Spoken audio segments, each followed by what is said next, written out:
I just want to welcome everyone to today's talk. I'm Erica Piola, Director of the Visual Culture Program, and I'm delighted to be the host of this afternoon's talk with Dr. Caroline Culp, our 2024-2025 William H. Helfand Fellow in American Visual Culture. In her presentation today, The Sign of the Painting, Site-Specificity in Edward Hicks's Peaceable Kingdoms, Caroline will reconsider the creative practice of Pennsylvania Quaker Edward Hicks, a successful sign and carriage painter working in Bucks County. But before we begin, I would like to note that today's talk is about 40 minutes, and there will be time for questions and answers. So please place any queries in the Q&A button on the bottom of the screen. I would also like to briefly introduce the Library Company and the Visual Culture Program to those who may not be familiar with either. The Library Company was originally started in 1731 as a subscription library by then printer Benjamin Franklin and his discussion group, the Junto. Today, we are an independent research library for the study of American culture and history before the early 20th century.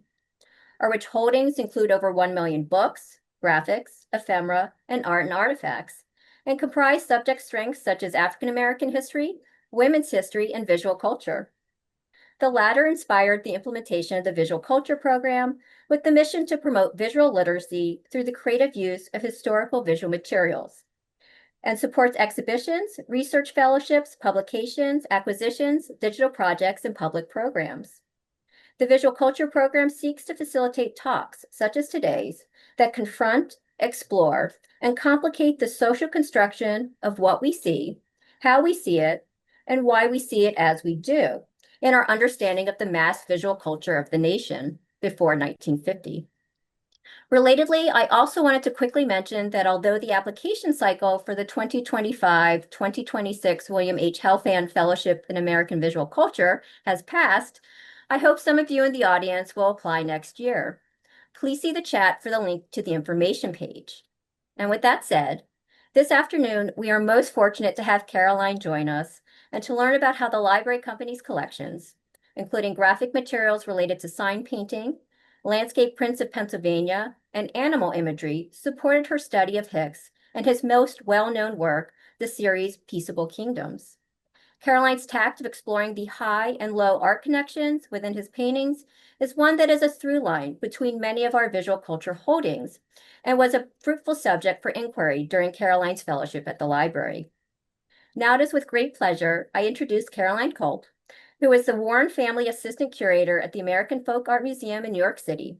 She's a scholar of American art with specialties in colonial and early national painting and material culture, women artists, and the history of portraiture. Caroline earned her PhD in art history from Stanford University and a BA in art history and history with honors from Wake Forest University. Her scholarship appears in Panorama, the Journal of the Association of Historians of American Art, Journal 18, and the magazine Antiques. Thank you again for talking with us this afternoon, Caroline, and the screen is now yours. Thank you, Erica, for such a kind introduction. Give me a moment to share my screen here. All right, here we go. And thanks to all of you for tuning in today. Let's get started. The day before Edward Hicks died, he went to his studio to paint. He was trying to finish another canvas in what we know today as his Peaceable Kingdom series, a body of at least 62 works depicting the harmonious joining of lions and bulls, jaguars and bears, wolves and lambs. Hicks was then 70 years old. By his own description, quote, in the decline of life, with a body reduced to a mere skeleton, racked by tremendous cough, with scarcely breath and strength at times to breathe or walk. End quote. Hicks was laboring to complete his last peaceable kingdom, a gift for his daughter Elizabeth and the image you see now on screen. Nestled in a lush green riverside scene, languorous and restful animals are arranged together in a harmonious group. A bull with long curved horns, a lion with an arched and upright tail, a leopard stretched laterally at the edge of the picture. As in all of Edward Hicks's Peaceable Kingdom paintings, young children are shown in playful kinship with these tame beasts. In other, earlier kingdoms, like this example in the collection of the DeYoung Museum in San Francisco, animals cluster together in the foreground, their bodies arched sinuously or folded easily. In the background, separated by a jagged break in the earth, the Quaker leader William Penn makes peace with Tamanend, chief of the Lenape Nation, in 1682. The meeting, under the sign of two crossed trees, has been mythologized as taking place near the colonial village of Shackamaxon, which is present-day Fishtown, Pennsylvania. Hicks repeated these forms over and over again, looping back to earlier pictorializations, reforming and rearranging and blending different schemes with nearly every new version of his pictured utopia. What drove Hicks to create these peaceful allegories with such forceful repetition until the day he died? Why repeat this theme with such obsessive iteration, at least 62 times in the 33 years between 1816 and 1849? His Peaceable Kingdoms were not commissioned works. No market demand determined his preoccupied revisitings. Hicks's kingdoms were most often made as gifts for friends and family, and during the painter's life, the spiritual menageries were virtually unknown outside of his circle of Quaker friends. This seemingly pure and wholesome and anti-commercial origin of the series accentuates the utopic message of Hicks's pictorial theme. It is, in fact, part of the painting's great appeal, a charm that seems nearly universal. Celebrated for their vision of cohabitation, collaboration, and coexistence, you will find Hicks's Peaceable Kingdoms in the galleries of every major art museum in the United States, and featured in school textbooks across the country. The pictures, too, claim astronomical auction records and remained some of the highest grossing works of Americana. In 2008, for example, A Peaceable Kingdom sold at Christie's for $9.67 million, setting an auction record for the artist. Their legible narrative and message of profound hope has confirmed the wide and lasting appeal of Hicks's 62 known Peaceable Kingdoms. And I've included 12 of the series on screen here, which is only about 19% of the total number. The great irony, of course, is that Hicks's Peaceable Kingdoms were virtually unknown during his lifetime. Professionally, Edward Hicks worked as an ornamental coach painter and commercial sign painter, and spent his leisure time laboring as a Quaker minister. From the very first example, begun in 1816, his Peaceable Kingdoms were born of the painter's religious faith and spiritual devotion. They are illustrations of the prophecy laid down in Isaiah chapter 11, verses 6 through 9, a passage traditionally read in the first week of Advent, predicting the serenity that would greet Christ's coming into the world. And you can see in this 1815 illustrated Bible, Hicks's direct inspiration for his kingdoms. Verse 6 reads, "The wolf shall also dwell with the lamb, and the leopard shall lie down with the kid, and the calf and the young lion and the fatling together, and the little child shall lead them." These ever-popular works of American art have received a huge amount of attention from scholars and researchers. Launched into the mainstream art world by Holger Cahill's now foundational 1932 Art of the Common Man exhibition at the Museum of Modern Art, it was Alice Ford, an early biographer working in the 1950s, who identified Hicks's borrowing from Richard Westall's Illustrated Bible, which is the engraving you see on screen. In the decades since, 2 additional catalogs of Hicks's work have been expertly assembled by Eleanor Price Mather, Dorothy Canning Miller, Carolyn J. Weekly, and Laura Pass Berry. These accounts have focused on Hicks's pictorial citations, such as the example on screen, and the religious motivations for his Peaceable series. Most recently, Carolyn Weekly, expanding on the ideas of David Tatum, has identified the shifting symbols in Hicks's kingdoms as reflections of the 1827 Quaker Schism and the ensuing divide of the Quaker citizenry. Weekly's forceful and convincing argument reassembles the chronology of the artist's 62 kingdoms, using careful connoisseurship to demonstrate how this jagged break between foreground, I want to be on this screen, the jagged break between foreground and background, which you see here, is emerging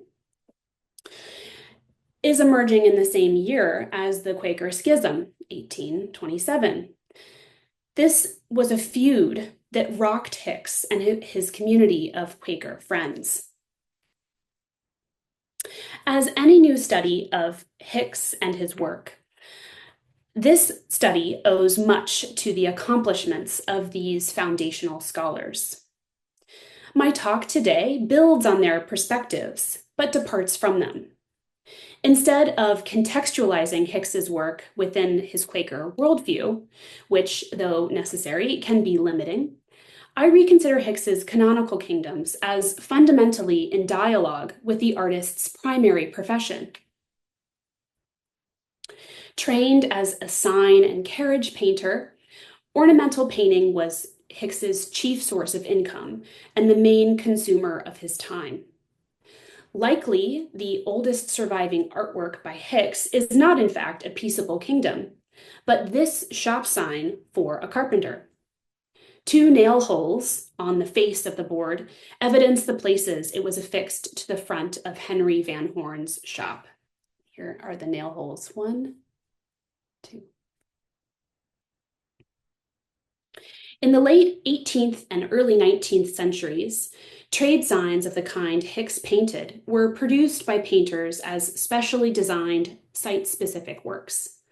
Also called signboards, these oil-on-wood advertisements were erected on the sides of taverns, inns, and businesses as public notices for the goods and services available within. And in the watercolor study you see now on screen, the great artistic documenter of early Philadelphia, William Russell Birch, shows us a visiting group of Native American dignitaries touring the colonial city beneath 2 trade signs that are hung on these poles that you see kind of jutting out, extending from the facades of the buildings that they mark. We might think of signboards then as works of public art, not only because they were displayed on the exteriors of buildings and so physically in public space, but also because they were made for one specific site and intended to direct the attention of their viewers in a particular way and in a particular context. As this Massachusetts trade card from about 1805 illustrates, trade signs were made of carved flat boards of wood, painted with colorful decoration and installed on elevated poles above street level, making them easily visible above the melee of busy carriage traffic. So signboards were designed to be looked up at. Viewed from below, they were populated with recognizable animals and historical figures, like this example of General James Wolfe. There is evidence that Hicks's signboards were installed in the same way. Of the only 8 surviving trade signs by the artist, this example, made for his hometown, Newtown Library Company, in 1825, seems to have been installed above the library's doorway on the front of the company's first purpose-built building. The Newtown Library Company, still in operation today, had this scale model of their original building made in 2009 to commemorate 250 years of service. And you can see Hicks's sign with the cameo image of Benjamin Franklin reading installed over the door of the library building here in the scale model. Visitors and patrons would have passed beneath Hicks's sign to enter the one-room library. Trade signs like this were site-specific. Their meaning was dependent on the particular context in which they were encountered. The sign could be removed from the street or building it was made for, but the change in location would alter its function. As Hicks's earliest signboard reveals, these painted advertisements often integrated image with text, which were conjoined in the same space. It was precisely this legibility which determined the success of a trade sign in the market economy of antebellum America.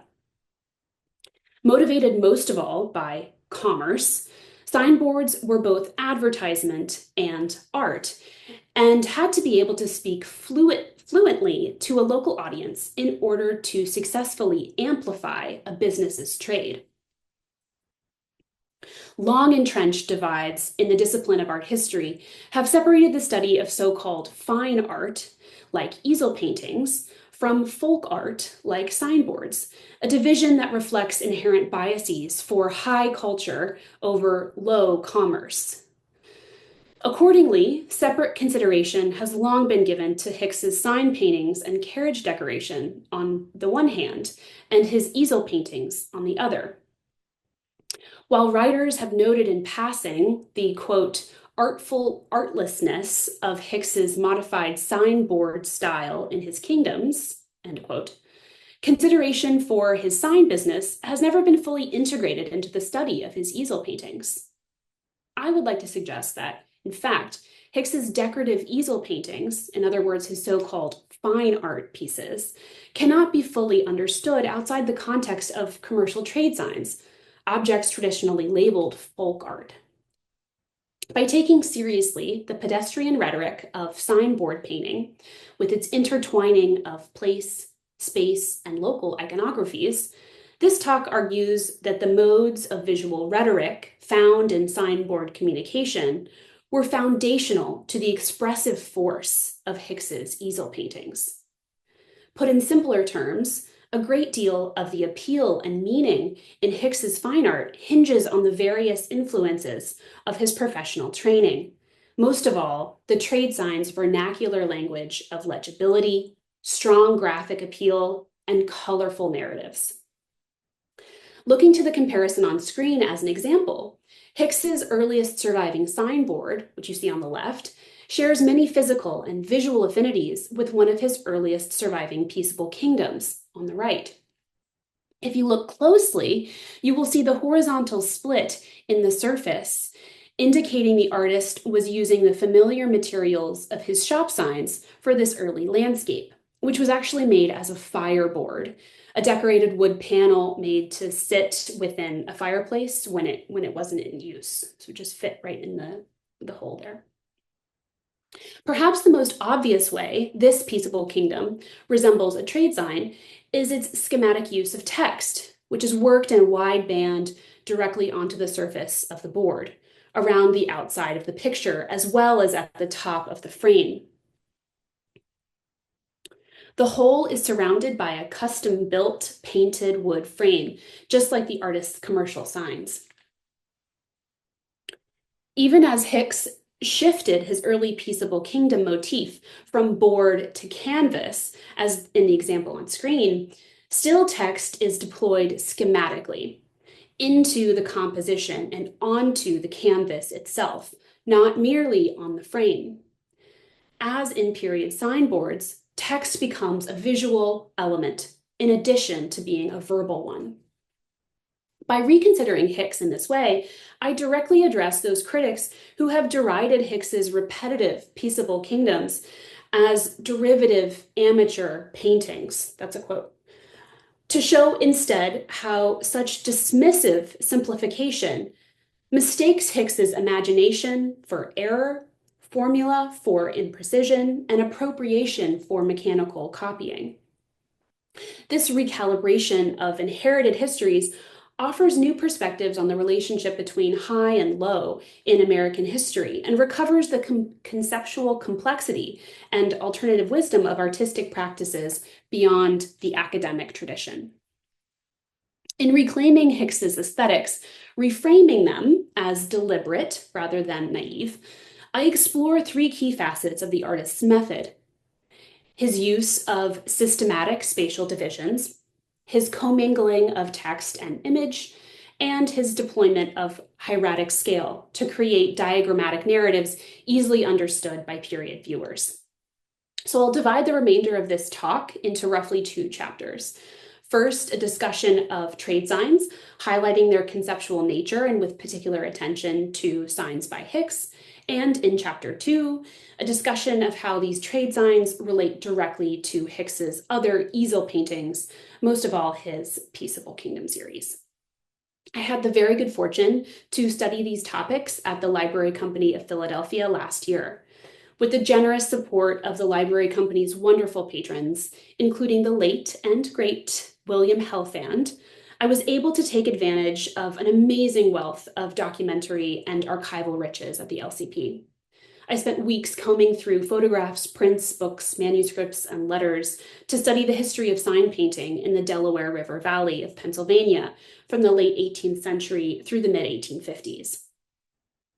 As my many hours in the archive confirmed, Philadelphia, near the Hicks's home in Bucks County, excelled in the quantity and quality of its signboards in the first half of the 19th century.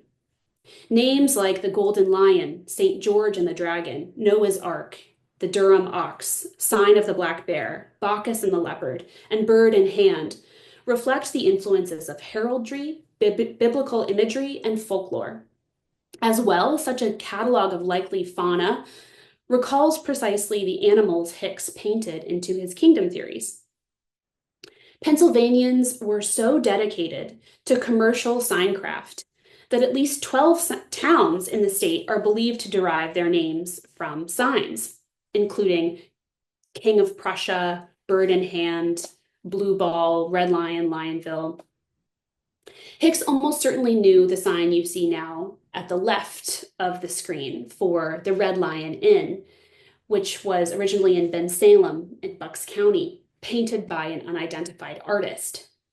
In an instance of rare archival survival, history has passed down not only the signboard in good condition, but also a picture of it in situ when it was still installed as a working sign. Elevated on a high pole and oriented laterally from the inn's facade, the lion is alert and standing on a high contrast background, iconic, recognizable, and distinctive. Moving out of the city onto the post roads and canal lines of a rural world, sign paintings like the Red Lions served as translational tools, a shared system of recognizable emblems suturing disparate physical regions together into one cohesive community of United States. Marking space in a rural sphere, trade signs often employed eye-catching visual effects like unique shapes, bright colors, gilded lettering, and glittering smalt, which would reflect light. As handcrafted objects set within woods, fields, and unpaved streets, it's easy to imagine their appeal. In this early 19th century example, a bright yellow building, presumably the Canal Hotel, sits atop a band of gilded text set within a field of dark smalt. Smalt is crushed ground glass colored blue with cobalt that was adhered to signs to illuminate them in bright daylight or in the lantern lights of passing coaches. I was able to capture this glittering luminescence in a video I took at the Connecticut Museum of Culture and History in Hartford, which has the largest collection of signboards in the country. And you can see here, as you move around the sign, the smalt sparkles and glitters in the light. All of these calculated visual effects used available materials to canny effect, capturing potential patrons' attention. Edward Hicks used the same strategies in his signs. This early example reads Henry Van Horn, carpenter and joiner, with deliberate horizontality, suggesting the solid construction of the goods advertised. Bands of opposing color define a composition divided in two. Above, aligned in a stripe of rich orange, a black coffin, yellow chest, and red cradle allegorize the useful work of a carpenter, from birth to death. As in his Peaceable Kingdoms, Hicks here uses the simplified, abstracted forms of coffin, chest, and cradle to indicate a clear narrative.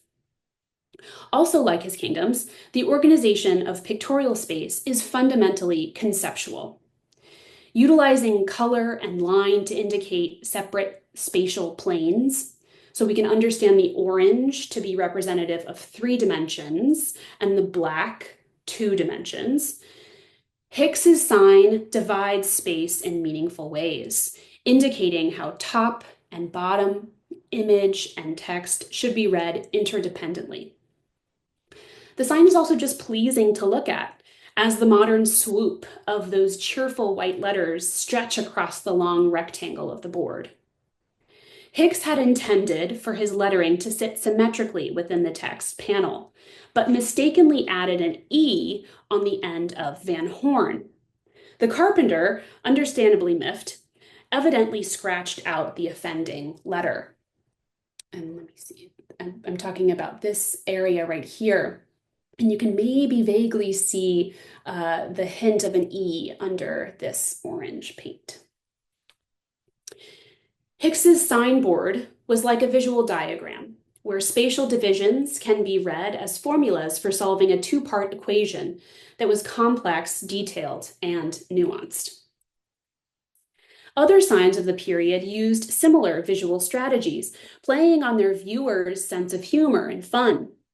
A sign for Crowfoot's Inn is a visual puzzle, a rebus or picture riddle, integrating both text and image. With bright colors, blocky and flattened forms, symbolic rhetoric, and a composition that combines visual symbol and word in a type of visual sentence, it offers its viewers the opportunity to decode a cryptic picture and thereby master a new social environment. A sign for Butler's Inn is ringed with the familiar aphorism, "A bird in the hand is worth 2 in the bush," and the scene is illustrated in the central panel. A doubled message, communicated both visually and verbally, served the advertiser's aims of forceful communication to a broad populace, including those who were illiterate. Hicks's kingdoms use the same compositional and conceptual principles, with block text ringing the outer frame of the image, a scene which illustrates the text. 19th century signs also acted to demarcate transitional and threshold spaces. Pointing to places of entry, they marked sites where outside became inside, where commodities were sold, or where a historical event happened. In 1833, Hicks was commissioned to paint 2 signs for the January 1, 1834 opening of a bridge spanning the Delaware River from Pennsylvania to New Jersey. A particularly important place because the bridge was located on the site of George Washington's 1776 Christmas crossing. Hicks's matching signboards, which you see here, borrow the form of George S. Lang's engraving after Thomas Sully's The Passage of the Delaware, a grand history painting of 1819. Large and legible, Hicks's Washington crossing signs use the graphic style of commercial signage in a fusion of academic iconography and street symbolism.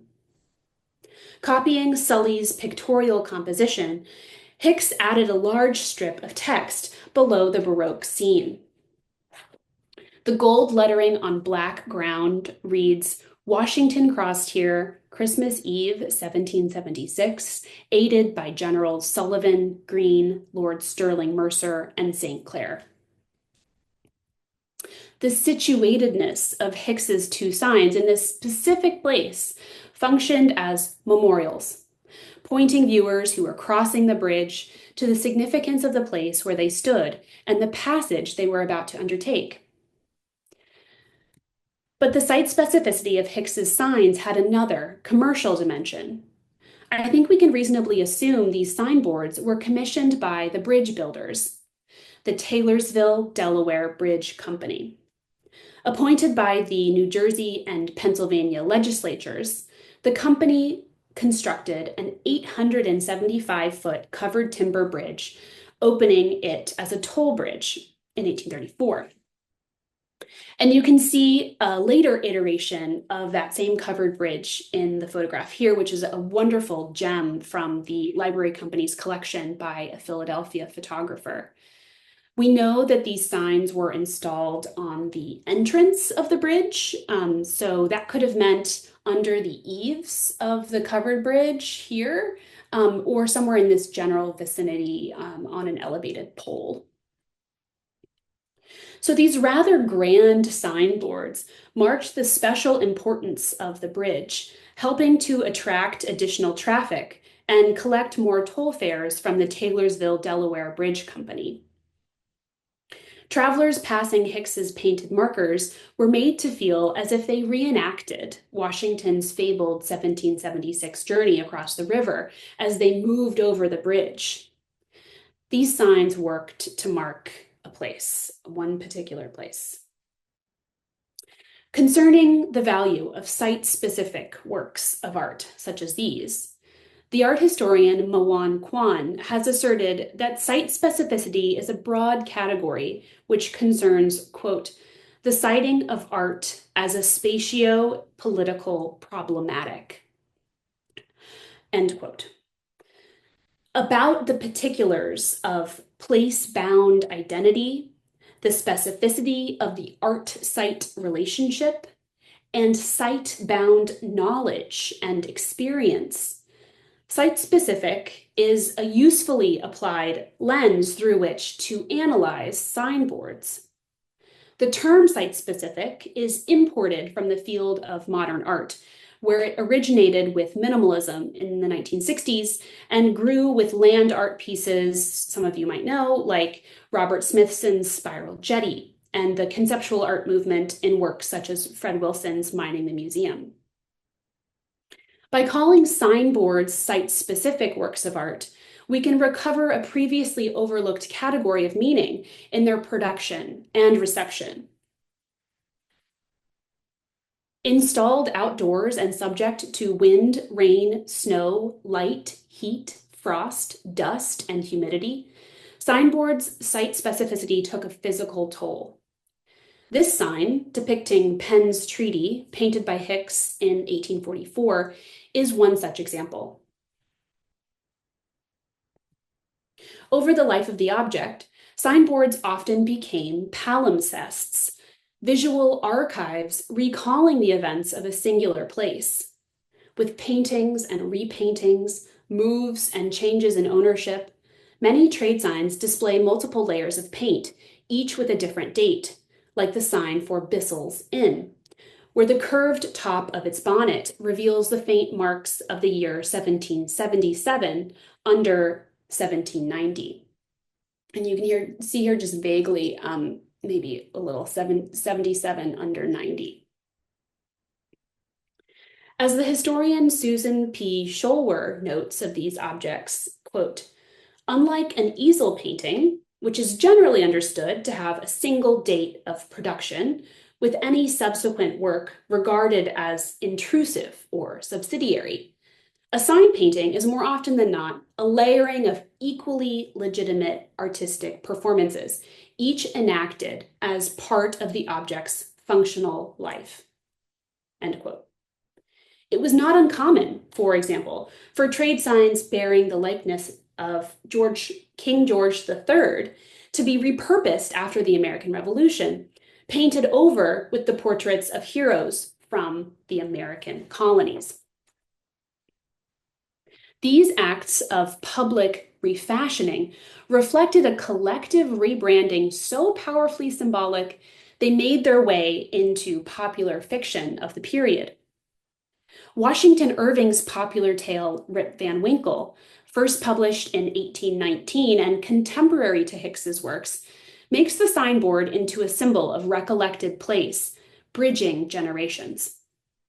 After Rip's fantastical 20-year sleep, he emerges to find his favored Dutch inn, which had been once marked by, quote, a rubicund portrait of His Majesty George III, much altered. The red coat was changed for one of blue and buff. A sword was held in the hand instead of a scepter, and the head was decorated with a cocked hat, and underneath was painted in large characters, General Washington. The American painter John Quedor's 1849 illustration of the scene encapsulates the hanging sign's omniscient gaze as it overlooks the proceedings below. As Rip strides forward on a sun-bleached path in the center of the canvas, this is Rip, his gnarled Michelangelesque finger pointing towards his son. This is his son. Oh, this one, sorry, that's his son. The inn sign symbolizes the specters haunting the space between Rip's departure and return. We know the blue of Washington's coat hides the red of King George's, the later covered but still present. The visual parallels between the figure of Rip Van Winkle and the signboard affixed to the Union Hotel suggest we read their connection as significant. Rip's pointing finger echoes the outstretched sign of the inn, its triangular support a reflection of the man's braced legs. Like the signboard, Rip is imagined to have gone forward in time as one fixed point in this singular locality. Both signboard and Rip Van Winkle are shown to possess a singular rootedness in this old Dutch town, archiving within themselves the long threads of history and place. Signs evidenced this function when weathering caused lower paint layers to become visible. The sign for Blatchley's Inn on screen now is a good example. Showing two layers of imagery simultaneously, we see an American flag over the standing figure of a sailor leaning on an anchor, framed by panels of drapery. In Edward Hicks's day, the layers of history and ownership that were present in a sign became part of the object's meaning. Not visible in the present photograph, but underneath the surface of paint on this signboard by Edward Hicks is another name. The board was originally made for C.H. Miller, but was later repurposed for the hatter's father-in-law, Jacob Christ, who owned Christ Hat Shop in Nazareth, Pennsylvania. Signboards like this one were representative of the layers of heritage it had experienced. By showing the sedimentation of time within its surface, a trade sign made visible and present the layers of the past. The archival character inherent to a signboard's material quality spilled over into Hicks's Peaceable Kingdoms, where the artist depicted space and time as elastic and layered. As you can see in this example, today in the collection of Barb Gordon, in the background, William Penn is shown in his mythologized moment of treaty making with Tamenund, chief of the Lenape Nation, on the banks of the Delaware River in 1682. In the foreground, Hicks depicts the fulfilled prophecy of Isaiah and his harmonized animal assembly. In this compositional construction, pictorial depth represents the past instead of topographical distance, while the foreground stands for the future. Hicks repeated this compositional trope at least 38 times.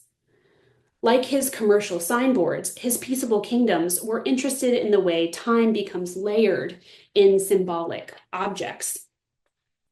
So too are the kingdoms interested in place. The landscapes of his kingdoms, arching hills and flat lands on opposite sides of a river, copied the landscape of his home in the Delaware River Valley.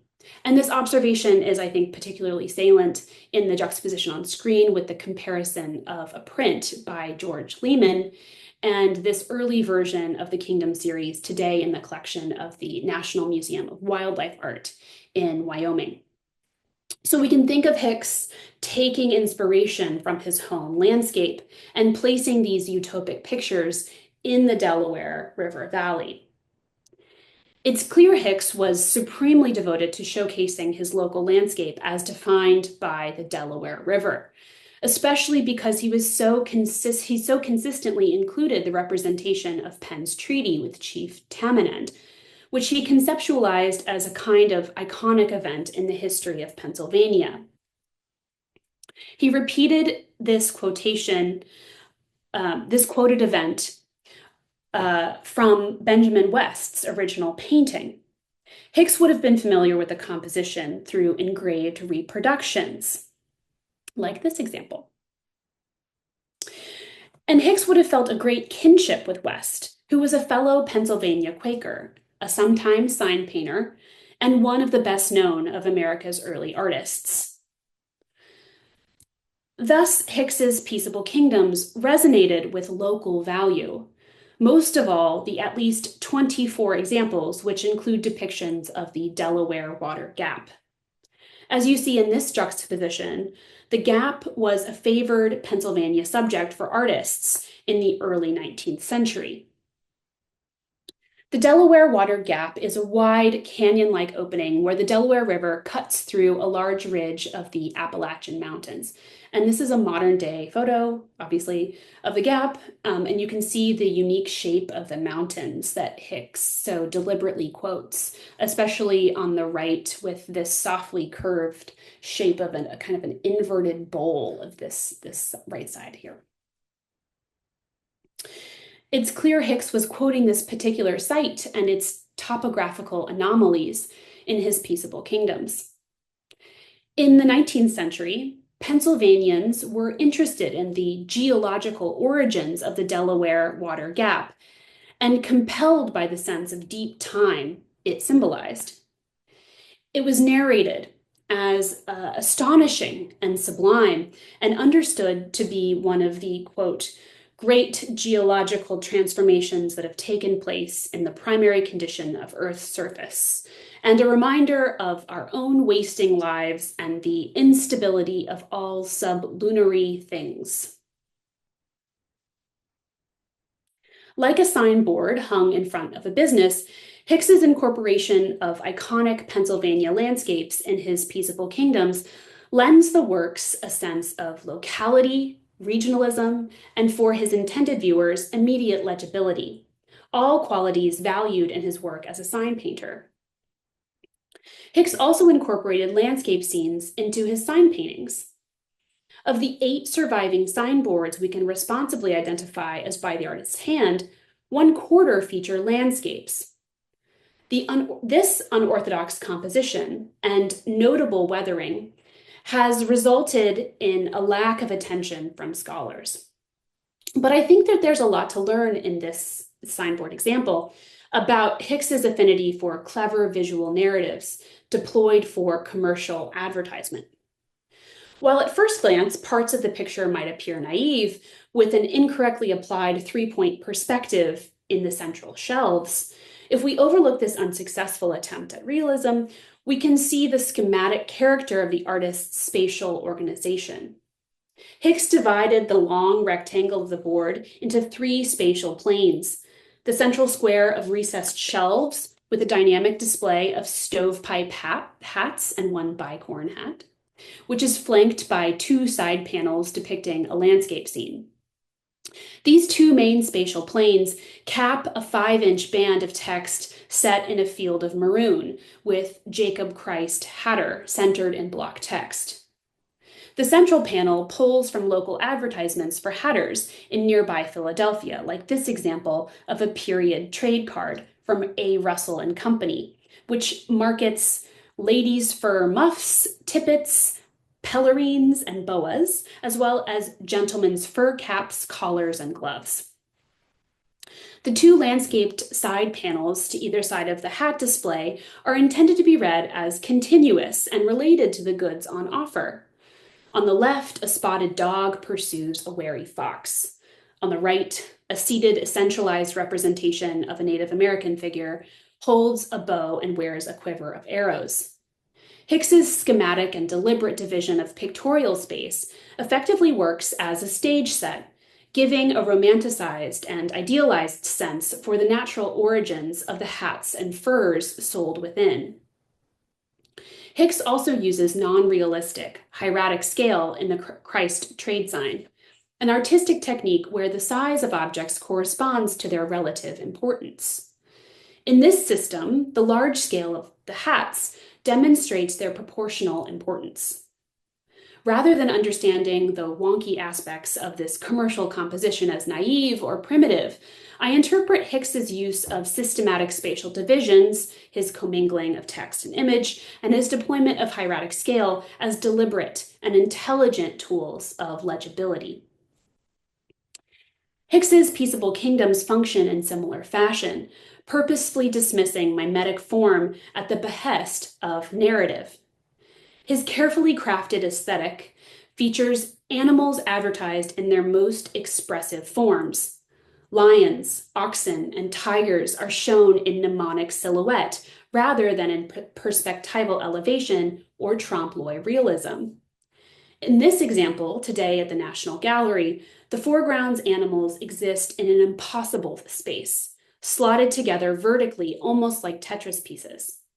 The lion's paws seem to rest atop a spotted brown calf, a gray wolf's legs accordion around the form of a white sheep, and a small child is suspended over the lion's head. Some would label these perspectival mistakes, the painter's failure to copy the real world. But I would suggest instead that Hicks's kingdoms portray recognizable animals as they were known rather than as they were seen or experienced. In this way, he channeled the many animals featured on signboards in 18th and 19th century America, some of which he likely made himself, though they sadly don't survive. And we can see in these three examples on screen, which are all from New England in the first 2 decades of the 19th century, how trade sign aesthetics very much favored the profile view in depicting animals, like a leopard, a lion, and a bull. Hicks pulled this kind of standardized schematic into his easel paintings, and especially his Peaceable Kingdom series, where he rendered bears, bulls, lions, leopards, sheep, and rams in their most expressive forms, with communicative anatomies and legible physiognomies. Hicks also incorporated similar techniques in applying color between his fine art practice and his commercial one. As you can see in the detail on the left, he's using shadowed underlining in black to give the appearance of depth and dimensionality to his painted letters. He deployed similar effect when he outlined the contours of the animals in his kingdoms, as you can see in this detail on the right. I'm talking about these darkened shadows that very clearly give a sense of depth and dimension to his animals. By examining how Hicks organized pictorial space in a fundamentally conceptual manner, we gain new insight into the wisdom and complexity of his arguably avant-garde painting practice. His signs, like his kingdoms, depend on viewers' quick understanding for their success, organizing space for increased legibility, and pressing on the localized significance of the Delaware River Valley for their meaning. In other words, the language and legibility of his painted utopias are bound fundamentally to the function of his trade signs. As a commercial painter, he had a different intention and a different concept of visual knowledge compared to academically trained artists who were tied to empirical vision determined by the perspectival grid. By situating Hicks's familiar kingdoms within his utilitarian practice of sign painting, the common view of this series as a knitting together of opposites, lion and lamb, indigenous and colonist, is revised and expanded. Hicks's paintings offer much more than a biblical paradigm of utopic harmony.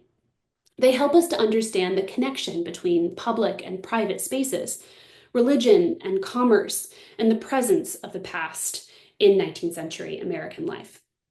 Thank you.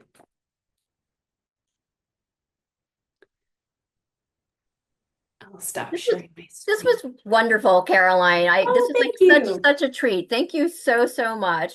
And I know we have some questions for you. So let me just jump in. Sure.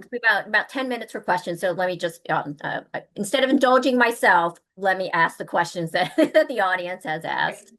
Wonderful. First question. What percentage of signboards were hung laterally versus flush to the face of the building? And would the perpendicular signs be painted identically on both sides? So I'll answer the second question first. We see a lot of signs that have depictions of different scenes on either side. Um, Although some signs did have the same representation on both sides. The question about orientation relative to the edifice, uh, the most evidence that we have are early 19th century drawings and paintings that depict signboards. So I'm not sure, and I don't know if we can ever be totally certain the percentage of signs that were affixed directly to the front of a business or an edifice, as opposed to extending out from it. But it seems like there is a sort of spectrum for signboards, right? So some are much more fancy and cost more, and some are more plain. So Hicks did any number of like all manner of signs, but the definitely the more expensive and fancier ones would have been extended from the front of the facade. Great, thank you. Next question. Oh, and I just want to say, just playing off of that, I just so appreciate your point about the bridges and that the signs, with the bridge companies, maybe commissioning them and to increase like their tolls.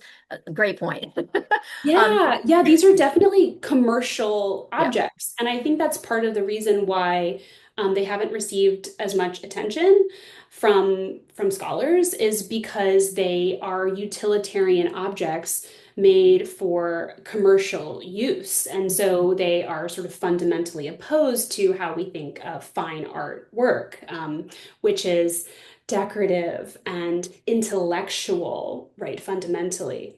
Um, Mhm. we as art historians frequently try to create a distance between a painting and its commercial worth. hmm and again, I don't mean to monopolize, but I'm also thinking of your thinking of Hicks's work and it's like Rebus's and like read it's the cradle to grave sign that you showed. And there's like it's immediately interpreted or recognized, but like that's intelligence, right? I mean there's in that literacy there that is showing that spectrum of the high Yeah. to Yeah, low. I just want to shout out there's this great book. Oh, things falling out. There's this great book, Lions, Eagles, and Bulls, Early American Tavern and Inn Signs, which is edited by Susan Scholwer, who I quoted in the talk, and Brian Wolfe, who's a great art historian, wrote an essay in this catalog about this idea of sign paintings suturing together people in disparate communities. So signs were recognized by a wide populace as saying something Yeah. deliberate.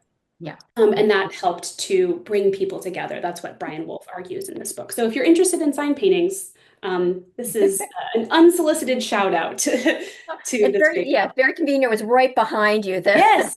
So Well, thank you. I've obviously been looking at it for Yeah, today's talk. yeah. So next question is, could Hicks's Peaceable Kingdom showing predators and prey on one side and William Penn and Native Americans on the other and on the other bed ironic, indicating that just as the lion will consume the ox, Penn and his Englishmen will consume the Native Americans. Oh, that's dark. That's a dark interpretation, and certainly not one that Hicks would have favored. I will say that. Hicks was a very, very much a peaceable Quaker man. And as I mentioned in my talk, the vast majority of scholarship rightfully, I think, really interprets his Peaceable Kingdoms from the perspective of his Quaker faith and Quaker ideology. He was completely committed as a minister, and his Quaker identity really defined his life in a lot of ways. So when he was painting this Peaceable Kingdom, it was really a reflection of his true belief in the coming of Christ, the fulfillment of Isaiah's prophecy that the lion shall dwell with the lamb, et cetera, et cetera. And then he's placing this biblical utopia in the context of the Delaware River Valley landscape, which includes Penn as well as this like iconic rememory from the landscape's history and past. But I always like a devil's advocate interpretation. So thank you for sharing. And I'm just going to say, Karen, I hope folks can stay a few minutes after 2:30. Could see, we have a fair number of I think we can get to all of them where we won't be here for an hour. So I'm going to kind of keep chugging along here. Next question. Excellent talk. Thank you. Philadelphia art dealer Robert Carlin did much to popularize the work of Edward Hicks. He did an oral history with Catherine Stover for the Archives of American Art. Did that interview or any of the surviving papers inform your research? Oh, thank you for sharing that information with me. I haven't looked at these resources yet, but I certainly will. So thank you for sharing. Next question. Thank you for this talk. Did the repeated depictions of Penn's treaty have a political meaning for contemporary viewers, a Quaker or otherwise? A political meaning. Yes. So if you read Carolyn Weekly, who is, her book is under my computer, so I can't show it to you. But is the emerita curator and director of the Abby Aldrich Rockefeller Folk Art Museum at Colonial Williamsburg. She's written a wonderful book and a series of articles about the politics of Edward Hicks's Peaceable Kingdom series. So you should definitely check out her work, Carolyn Weekly.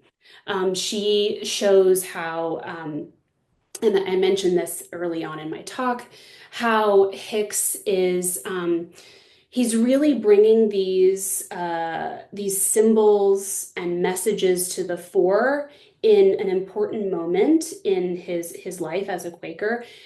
1827, when the Quaker Schism happens, and part of the Quaker faith, they sort of broke off. There was like a schism. And so Weekly shows very convincingly how over time, and you can like see in the chronology of Hicks's kingdoms, Hicks is sort of making these almost as an exercise in bereavement, and also hope that the two sides of his Quaker faith could come back together, could join anew. So when we see that jagged break in the earth between the foreground space and the background space in his kingdoms, that's the kind of politicized message that Weekly is reading into these works. Thank you. I'm going to try to combine two questions by the same person. So forgive you see me kind of scrolling there for a second. Thank you for this fascinating talk. I love how you're able to rethink Hicks's creative imagination through considering his use of advertisement art aesthetics in his work.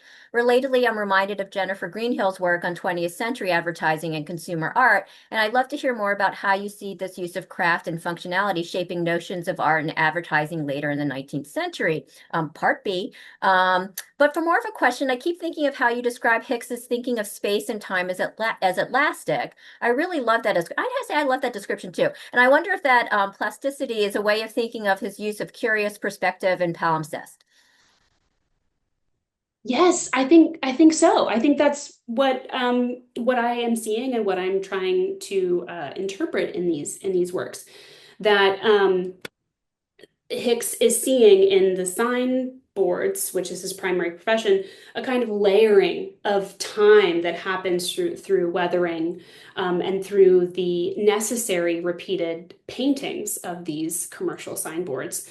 And so he's sort of seeing these ideas conceptualized. Maybe this he wasn't thinking about this consciously, but I do think that his ideas of time and history and the past being present in the present are informed by signboard paintings, and those ideas and conceptions of the past and its visibility come into play in his Peaceable Kingdom series, which, as you so kindly quoted, like time is not real. It's comes together in this elastic way, almost like pieces of a puzzle in his kingdoms. Um, they're not realistic, and they're not supposed to be. They really are conceptual, and they demonstrate the layering of time that Hicks, I think, understood to be happening in his home in the Delaware River Valley. And this is sort of tangential really, but I was also thinking during some of the last slides, and you were mentioning about Hicks and in terms of thinking about his signs and like people looking up at them. And I was thinking, the way that the animals are stacked, it almost is like, oh, we're looking up at the Okay. the painting. Yeah, so it just had me thinking about like when he was conceiving of them, is he thinking of like, looking up even for these paintings that you're not Thanks, necessarily looking Erica. up at. That's great. Yeah, Yeah. no, that's a great Yeah. formal observation. I appreciate it. I wrote it down. I'm gonna. Oh yeah, no worries. So, and back to the questions. Thank you, Carolyn or Caroline. With Hicks's perspectival mistakes, actually presenting figures as seen, do you regard him anticipating abstract art? For example, with Picasso and Brancusi capturing experiences in their art. Yeah, so I mean, I don't think that Hicks is anticipating the future in any way. I think that part of his part of the appeal of American folk art that emerges in the 1930s with Holger Cahill and others are a direct reflection of the kind of similarities that we see between American folk art, his historic American folk art, and modernism and its emergence at the start of the 20th century. There's been a lot written about this. Wanda Korn is a great source, The Great American Thing, and she has a great chapter in that book about American modernists in the early part of the 20th century discovering folk art as this kind of legible past, this usable past that that becomes a sort of source of unique American identity that is separate from European history. So great question. Thanks. Thank you. Thanks for this talk. Are there any known instances of Hicks painting over his easel paintings as he did with his signs? Oh, that's interesting. Not that I know of, but I would be very happy to hear from anyone who knows of an instance of that. I have noticed pentimenti in his easel paintings. So the sort of like upper layers of paint become translucent as they age. And so you can see lower layers of darker colored paints underneath. But I think that's just part of his process, a kind of holdover from his process. Great. And I know, time is I'm getting short, so I'm going to try and combine three questions together, and hopefully, Carolyn, you can keep them in order, and if not, it's totally fine. Some of the animals in Hicks painting and on signboards remind me of illustrations or comics, an Yeah. exaggeration or mystical surreal influence. Is there evidence or connections between signboard aesthetics and cartoons during these times? Additionally, was his decision to paint in the naive style a deliberate attempt to separate from the fine art styles of the old world and to express an ideal of America as a new beginning? And lastly, Dr. Culp, what surprised you the most during your research process? And I will say, I think we'll cut off the questions at this point. Great. Thank you, So these are everyone. great. These are great questions. The question about illustration and comics is a good one, a good observation. Um, I don't remember which Hicks scholar originally found the similarity, but Hicks was copying directly from Parley's Tales of Animals. That's the title. It was an early 19th century book, so he's pulling the forms of his animals directly from illustrations in children's books. So you're right on the money. These were comic-like animals pulled from educational resources for children of the period. Um, is Hicks, second question, is he using this deliberately naive or naif style to express an American ideal or establish himself as different than European painters? I don't think that his painting practice was that considered in any way. And I think that that is part of his charm and appeal, frankly. Um, I think that he was painting for himself. He was painting for his friends. As I mentioned, most of his Peaceable Kingdoms are just made as gifts. He was paid for some of them. There's one example of a commissioned Peaceable Kingdom, but for the most part, he's just painting these in his studio for friends and family. So I think that he's just doing his own thing, which is quite attractive in itself. What surprised me the most in my research, um, that's hard. I don't know. The fact that, gosh, I don't know. Maybe like it's not that surprising, but just the delightful kindness of people like Erica and her wonderful colleagues at the library company who made my time there so fruitful and fun too. So thank you, Erica, so much for Thank you. This is lovely day. wonderful. Yeah. Thank you for the invitation to Oh, share my research. yes, yes. And like I said, this was an afternoon treat for me and I think for everyone in the audience. I just want to thank everyone for spending a few extra moments with us. Wonderful presentation. Love the questions and the responses. I hope everyone has a wonderful weekend. Thanks everyone again for attending. Thank you, Caroline. Bye, Thank everyone. you. Thank you, everyone. Bye bye.